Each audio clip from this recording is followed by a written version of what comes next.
السلام علیکم مینوال امید لرم چې تاسو به ټول روغ جوړ به وئ. سندر خټک عزتمنو په تور کې دغه شانتې عزتمنو پولی ویډیو راغلې ده، یعنې غلط کار ویډیو یې راغلې ده. مینوال تاسو سره موږ په دې ویډیو کې شیر کوو. موږ سره دا ویډیو تر اخره پورې وګورئ چې تاسو ته پوره معلومات در ورسېږي. د دې معلومات نه مخکې زه تاسو ته د یادګي نه وکړم، تاسو که چېرې زموږ په دې سوپر کلیک چینل کې نوي وئ، چینل هم نوي سبسکرایب کړئ. مهرباني وکړئ تاسو زموږ د سوپر کلیک چینل د سره سبسکرایب کړئ، خوا کې ورسره د ټلۍ نښان ووهئ چې ښایي یوه نوي معلومات ویډیو تاسو ته په اسانۍ باندې در ورسېږي. عزتمنو وروسته د دغه شانتې غلط کارونه کېږي چې نن څنګه عزتمنو یو د پاکستان یو مشهور ټیک ټاکر ده چې مینوالو دای د ډېر وخت نه په ترک کې اوسېږي. په ترک کې عزتمنو د خپل یار سره ټول غلطه ویډیو راغلې ده. مینوال تاسو سره موږ په دې ویډیو کې شیر کوو.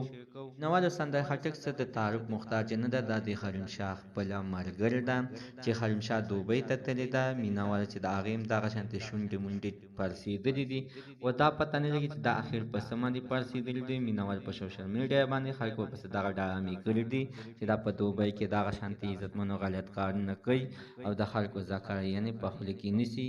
د دغې د وجې نه عزتمنو د دې شونډان پړسېدلي دي، بیماري ورته لګېدلې ده. مینوال سندر خټک هم همدغه شانتې په ترک ته تللې ده او په ترک کې عزتمنو د دې دغه شانتې پول غلطه ویډیو راغلې ده. مینوال چې دغه شانتې په سوشل میډیا باندې د دې دغه شانتې تصویران شیر کېږي چې د سندر خټک د پیسو لپاره په ترک کې دغه شانتې غلط کارونه کوي. مینوال چې هغه ویډیو موږ په خپله باندې وکته، هغه سندر خټک نه وه، مینوال د هغې خمشکله بله جینۍ وه، دغه شانتې غلط کارونه یې کول.